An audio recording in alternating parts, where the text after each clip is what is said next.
అప్పటి నుంచి ఇప్పటి వరకు కూడా అదే పద్ధతిలో జరుగుతున్నాయి. మళ్ళీ సీసీ కెమెరాలను కూడా మేము పెట్టడం జరిగింది. పెడితే కూడా మళ్ళీ కట్ చేయడం జరిగింది. ఏంటిది? ఆస్తులు ఎవలై? సొసైటీకి సంబంధించిన ఆస్తులు ఇవన్నీ. పాలకవర్గం ఉన్నది 3,51,000 మనకు కనెక్షన్స్ ఉన్నవి. దాదాపు 3,10,000 మంది కన్జ్యూమర్స్ ఉన్నారు. ఎవరో కొంత 8-9 మంది ఇచ్చిన కాంప్లైంట్లను పట్టుకొని మరి 3,00,000 మందిని కాదని ఈ సంస్థను ఎట్లా మీరు హ్యాండ్ ఓవర్ చేసుకుంటారు? పద్ధతి ప్రకారం ఉండాలి కదా. పద్ధతి మీరు ఎక్కడ పాటించలేదు. పాటించకుండా మమ్మలను ఇబ్బంది పెట్టుకుంటా ఇప్పుడు ఏమీ లేదు, ఓన్లీ మా డైరెక్టర్స్ తప్ప మాకు ఏమీ లేదు. ఇప్పుడు మొత్తం గురించి వాళ్ళు తీసేసుకున్నారు. ప్రస్తుతం ఏంటంటే నేను అనుకునేది ఏంటంటే ఇది పూర్తిగా పొలిటికల్ దురుద్దేశంతో జరుగుతున్న వ్యవహారంగానే భావిస్తున్నాం మేము. ఎందుకంటే ఎకాఏకి ఈ నెల కిందనో 2 నెలల కిందో జరిగిందని నేను అనుకుంటలేదు. ఇది 1 సంవత్సరం నుంచి జరుగుతుంది. నాకు చాలాసార్లు హెచ్చరికలు చేశాను. హెచ్చరికలు చేస్తే కూడా చెప్పాను వారికి, అయ్యా మీరు నేనేమన్నా తప్పు చేస్తే ఆ తప్పును మీరు చూపించండి. చూపించిన తర్వాత మీరు దేనికి ఏ శిక్ష వేసినా కూడా మా పాలకవర్గం సిద్ధంగా ఉందని చెప్పడం జరిగింది. కానీ అట్లాంటివి ఏమీ చూపించలేదు. వాళ్ళు ఒకటే ఏం చెప్తారంటే సెస్ పైలో అవినీతి జరిగింది 2007 నుంచి 2010 వరకు విజిలెన్స్ రిపోర్టు, విజిలెన్స్ ఎంక్వైరీ ఉన్నది. ఆ ఎంక్వైరీ ఉన్నది కాబట్టి మీరంతా మిస్అప్రొప్రియేషన్ చేసిండ్రు. పాలకవర్గం గతంలో వాళ్ళు రాసిన దాని ప్రకారంగా తీసుకున్నామని చెప్పారు. అప్పటికి 2007-10 మీద 51 ఎంక్వైరీ జరిగింది.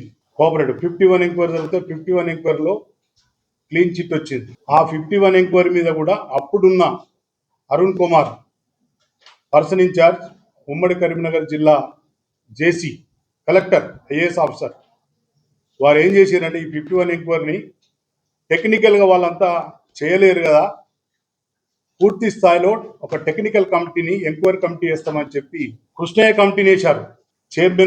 చైర్మన్ ఉన్నప్పుడే 7 నుంచి 10 దాకా అవకతవకలు జరిగినాయి. ఆ అవకతవకలను చెప్పుకుంటూ కాలం గడిపారు. మరి కృష్ణయ్య రిపోర్ట్ ఇచ్చి కూడా 16 సంవత్సరాలు అయింది ఇప్పటికీ. మరి ఏం చేసింది విజిలెన్స్ రిపోర్ట్ అనేది ఎందుకు ఇవ్వలేదు ఇవాళ వరకు? కౌంటర్ అఫిడవిట్లో విజిలెన్స్ రిపోర్ట్ వచ్చింది, మా దగ్గర ఉన్నది, మాకు సబ్మిట్ చేసింది కాబట్టి అందులో అవకతవకలు తేలినాయి కాబట్టి మేము జీవో నెంబర్ 6 ఇచ్చి మెర్జీ చేయమని అడుగుతున్నాము అని అన్నాడు. బహిర్గతం చేయండి. కృష్ణయ్య రిపోర్ట్ మా దగ్గర ఉన్నది, కష్టపడి మేము 6 నెలల క్రితం తీసుకొచ్చి పెట్టుకున్నాం. కృష్ణయ్య రిపోర్ట్లో ఏమీ లేదు, పాలకవర్గం బాధ్యతాయుతంగానే చేసింది, టెండర్ కూడా పారదర్శకంగా చేసింది, తప్పులు ఏం చేయలేదు. As per bylaw, as per act ప్రకారమే చేసిరు. వాళ్ళ మీద ఎలాంటి అభియోగాలు లేవని చెప్పి క్లీన్ చిట్ ఇచ్చింది కృష్ణయ్య గారిది. మీకు ఇస్తా ఈ కాపీలు, ఇల్లు ఉన్నది. ఇచ్చింది ఏంటంటే 3,08,97,350 రూపాయలు వర్క్ ఆర్డర్లు క్లోజ్ కాలే. 13 మంది ఎంప్లాయీస్ మీద ఈ డ్యూస్ చూపించారు. ఇక వీరు వర్క్ ఆర్డర్లు క్లోజ్ చేయాలని. అది చెప్పకుండా అప్పటి పాలకవర్గం, అప్పటి చైర్మన్ మీద అభియోగాలు మోపుకుంటూ ఇచ్చిన రిపోర్ట్లను బహిర్గతం చేయకుండా, లెటర్లు మాకు ఇవ్వకుండా, సొసైటీకి ఇవ్వకుండా దాచిపెట్టుకొని కుట్రపూరితంగా సెస్ సంస్థను, కోఆపరేటివ్ ఒక మంచి సంస్థను, భారతదేశంలో ఉన్న 6 స్టేట్లలో ఉన్న ఈ ఎలక్ట్రిసిటీ సొసైటీలను అందులో నెంబర్ 1 సంస్థగా మన సంస్థ కొనసాగుతుంది. 56 సంవత్సరాల సేవను మనందరం కన్జ్యూమర్స్ ఇందులో. చిక్కాల రామారావుది కాదు, 3,10,000 మంది కన్జ్యూమర్స్ది ఈ సొసైటీ. దాదాపు 6 నుంచి 7 కోట్ల వాటాధనంతో ఉన్నది. 400 కోట్ల ఆస్తులు వీటితో కూడుకున్నది ఈ సొసైటీ. ఇవాళ లైన్స్ వాడుతాండ్రు, అవి సొసైటీయే. బిల్డింగ్లు వాడుతాండ్రు, సొసైటీయే. ప్రతి ఒక్కటి సొసైటీ. ఎంప్లాయీస్ 350 మంది ఎంప్లాయీస్ మన పర్మనెంట్ ఎంప్లాయీస్, 61 మంది అవుట్ సోర్సింగ్, మొత్తం 411 మంది సెస్ సంబంధించిన ఎంప్లాయీస్ వాళ్ళనే వాడుకుంటాను. మీరు మెర్జీ చేస్తున్నట్టు మీరు 2వ తారీఖు నాడు ఇచ్చినట్టయితే మాకు అదే రోజు ఇవ్వాలి కదా. ఎందుకు ఇవ్వలేదు? మొన్నటి వరకు కూడా ఇవ్వలేదు. మేము అఫిడవిట్ లేచిన దాన్ని తీసుకొని డౌన్లోడ్ చేసుకొని తీసుకొచ్చుకున్నాం. GO number 6, GO number 7. ఇక మీరు ఎక్కడ మరి అవకతవకలు జరిగితే ఖచ్చితంగా మొన్న డిసెంబర్ వరకు కూడా విజిలెన్స్ వాళ్ళు ఈ 3 సంవత్సరాల పీరియడ్ది కూడా మొత్తం తీసుకుపోయింది. దాని మీద కూడా ఏది రాలేదు. మరి ఏది రాకుండా మాకు మీరు చేసిన ఎంక్వైరీ రిపోర్ట్లు మాకు సబ్మిట్ చేయకుండా ఎకాఏకి ఒక రాత్రి నిర్ణయం తీసుకొని పంపితే ఎట్లా?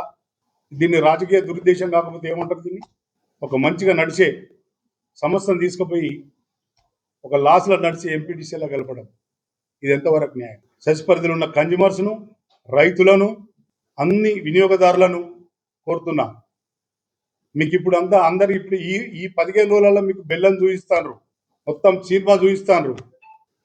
పక్కనకు పోతే ఇటు పోతే జక్కాపూరు, అటు పోతే మాచారెడ్డి, ఇటు పోతే రుద్రంగి, దాటిన తర్వాత విలేజ్ కతలాపూర్ ఉన్నది, ఒడ్డారం చూసుకోండి అక్కడ. లేకపోతే వనపల్లి పక్కన చిమన్పల్లి ఉంటుంది, ఆడ చూసుకోండి. మీ ఎంపీడీసీఎల్, మీ ఎస్పీడీసీఎల్కి సంబంధించిన సేవలు ఎంత బాగుంటాయో తెలియంది ఎవరికి? లాభాల బాటలు నడిచే సంస్థను తీసుకుపోయి నష్టాలు జరిగే సంస్థలో విలీనం చేస్తే ఎట్లా? ఈ 3,10,000 మంది కన్జ్యూమర్స్ పరిస్థితి ఏంటి? రేపు ఎక్కడ కూడా అవినీతి జరగలేదు. మేమెక్కడ కూడా వితౌట్ అంటే ఎస్టిమేట్ లేకుండా కానీ పారదర్శకంగా లేకుండా కానీ రూల్స్ ప్రకారమే పోయినాం. ఈ 3 నెలల ఇప్పటికి టుడే ఇవాళ వరకు మేము ఎక్కడ డివిజన్ పోలేదు, చేయలేదు, అవకతవకలు చేయలేదు. అవే కాకుండా ప్రభుత్వం మనకి ఇవ్వాల్సింది 700 పైచీలకు రావాలి.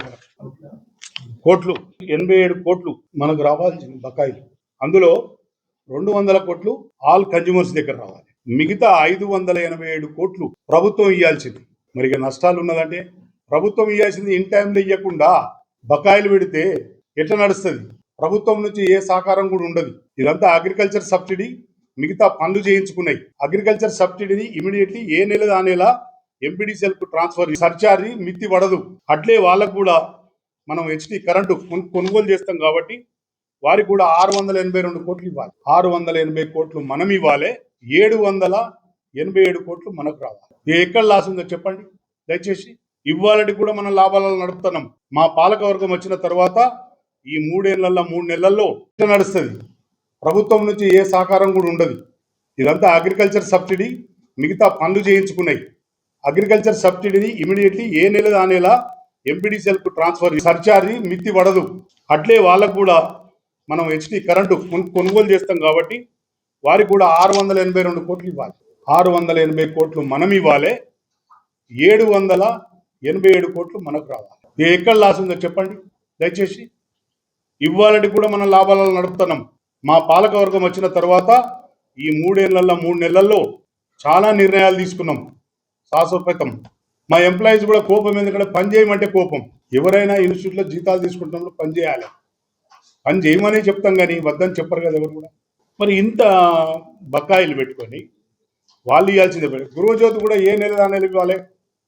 3.5 కోట్ల నుంచి 4 కోట్లు వస్తుంది. ఇవాడికి 24 కోట్లు రావాలి.